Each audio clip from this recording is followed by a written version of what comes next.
Good morning. We are in a war for the life of our nation.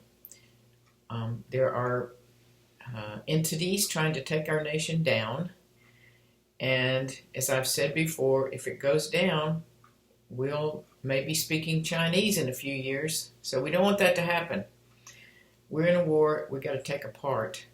We also have to remember that we still have ourselves. I heard Katie Hopkins saying this recently. She said, actually, we've still got ourselves. She was making the point that, no one can take away who I am from me, my insides. No one, unless I give it to them. And they're not going to. No one. So that's just a little encouraging word. I got to a place where I was really exhausted and, just emotionally exhausted from all of the prayer and all the, looking at this stuff. And I tried to feed myself sparingly on the media. I can't watch all of videos. I just, kind of catch the headlines. I can't read everything because I get it does something to me. Too bad. So I try to feed on the word. Anyway, so where was I going? So I got discouraged. So, I got just so exhausted. I thought, I'm so exhausted. And then I found online this free course at Hillsdale College on children's literature, classic children's literature. And it's so good and it was so refreshing. And I thought, Carolyn, you have to have beauty in the midst of all of this. Our souls need beauty. We need to feed on the beautiful, or we'll die. You hear and read about prisoners, seeing one flower and how much it encouraged them, one flower peeking out of the concrete in the prison yard or something. We have to learn how to have the wonder of little children still in the midst of all this chaos that we're living in. And I was reminded of how Tolkien wrote The Lord of the Rings during World War II. I've read his letters to his son, Christopher. I think his name was Christopher. While Christopher was serving in World War II. Now, Tolkien served in World War I, which was a horrid war. If you've ever read anything about that war, that was the first time chemical warfare was used. They threw chemicals into those trenches where the Allies were. It was horrible. And Tolkien saw all that. But anyway, he wrote Lord of the Rings, and he even wrote down some things during World War I. When he was a soldier in the trenches, he would write. It's amazing. Anyway, he wrote that during World War II. And C.S. Lewis also. I thought, well, C.S. Lewis, he was in World War I. He served the British Army in World War I. And during World War II, starting in 1941, C.S. Lewis began his radio programs, from which the book Mere Christianity came. His first radio program was called Right and Wrong. He addressed the basic things in life, right in the middle of war. England had gone to war with Germany in 1939, so this was 1941. And, of course, he thought it was going to be 4 lectures, 4 programs, and it went on because there was so much demand. But we got to have beauty in the midst of the war.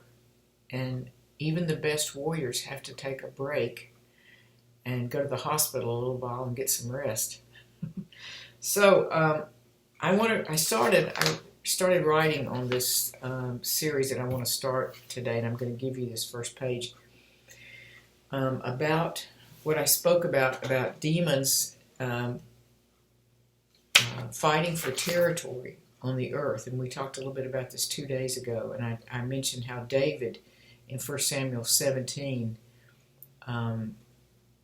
confronted the uncircumcised Philistine on David's territory, because the uncircumcised Philistine was not going to have the land of Judah, because that belonged to David's tribe. And that's part of what was in there. That's part of that story, which we haven't thought about. And I talked about how the demon behind Islam has freely admitted since its inception, since the holy writings of Islam, that it wants to take over the whole earth. And I mentioned in 1 Kings 20:23 how the enemies of Israel said, well, we know why they defeated us in that last battle is because their gods are guards of the hills. If we fight them in the plains, we'll win. So this whole idea of demons having territory and desiring territory, desiring land. Okay, so here's our beginning of our study. The reason I wanted to show you this is to help us in prayer if we know more what's going on in the unseen realm, and it really is part of explaining why the land of Israel is so fought for.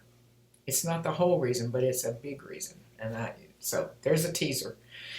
Okay, so this is the study I've wanted to do with you. I'm going to read what I wrote yesterday. The background scene for the spiritual warfare for the possession of the earth. This is what I want to share with you. We all know God said that the heavens and the heaven of heavens belongs to the Lord, but the earth he's given to the sons of men. Now that's Psalm 115, verse 16. And we know that God has given us dominion over the earth from Genesis 1:28 and Psalm 8:6, where he says he's made man a little lower than the angels. He's made him to have dominion over the earth. How is it worded? I can't remember right now. But anyway, why then do we not see that manifested? If man has dominion over the earth, God has given us dominion. He's given to the earth to the sons of men. Psalm 115, verse 16. Jesus also said, all authority, and this is after his the work on the cross, and he was about to ascend to the Father. He said, all authority has been given to me in heaven and on earth. Matthew 28:18. The Anointed One, Christ, both God and man, now, by that announcement, we know that now he owns the heaven of heavens and the earth. That makes him the fulfillment of those words in Psalm 115 and in Genesis 1:28 and Psalm 8. So Jesus has now said, God has given me all authority in heaven and on the earth. Okay, now remember that. So then I said, what's the dominion? What's all this about the dominion and about authority on the earth? Can't we just be glad about our salvation and leave the earth to burn and go up to heaven and be with Jesus forever? What's the big deal about us having dominion over the earth?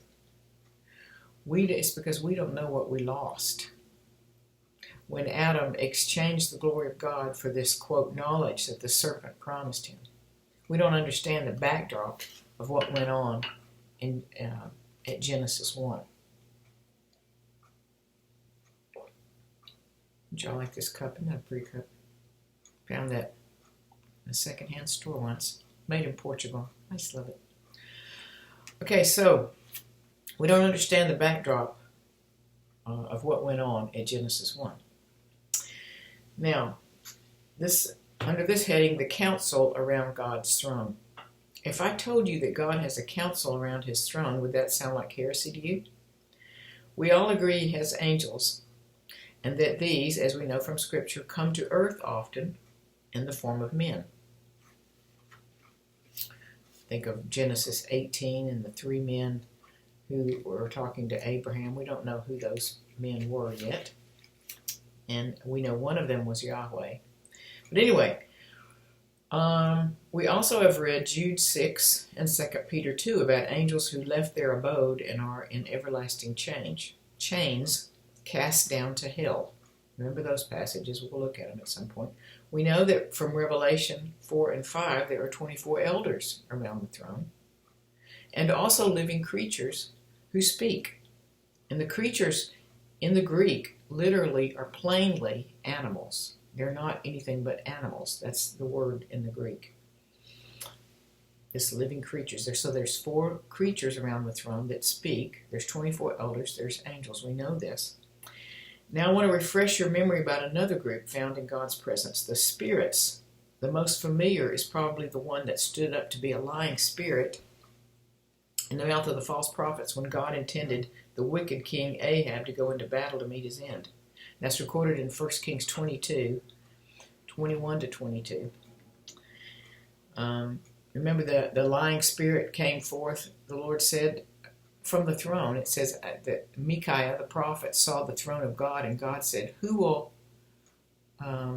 go out for me and persuade Ahab to go into battle? And it says a lying spirit came forth and said, I will persuade him. I will go be a lying spirit in the mouth of the prophets. So who are these spirits? Are they angels? This spirit that came forward. It could be that they're angels, since we know from Hebrews that angels are called ministering spirits. That's Hebrews 1:7 and 14. We need to look at the original language if we want to know what the writers intended from these passages. So I'm going to talk about this angel word. It means, in the Hebrew, it's melech, and it's basically a messenger. And the basic meaning of melech is messenger. So since we know from Hebrews that angels are also referred to as ministering spirits sent out, Hebrews 1:14, we know that at least some of these spirits around the throne of God, which we saw in the account in 1 Kings 22, in the Ahab and Micaiah account. So we know that at least some of these spirits around the throne of God could be angels. Could it be that the spirits around God's throne have different roles? Okay. We can suppose that the ones who go to earth to minister salvation and to give messages, like to Daniel and Zechariah and Ezekiel. Ezekiel, for instance, was visited by one with a waist. It said he had a waist. That this is a figure of a man, and he had the appearance of fire. And then there was the angel that came to Cornelius in Acts 10:3. We could say that these are melech spirits, or messenger spirits. And I remember in Zechariah, I believe it's chapter 6, I'm almost positive of that, it begins with, I saw 4 chariots going forth between 2 mountains. They were mountains of bronze. And then when Zechariah asked the angel who this was, he said, these are 4 spirits of heaven who go forth from their station before the Lord of all the earth. 4 spirits of heaven. He didn't say the 4 spirits. He said these are 4 spirits of heaven who go forth from their station before the Lord of all the earth. So there we go. There's another picture of 4 spirits who are before the Lord of all the earth.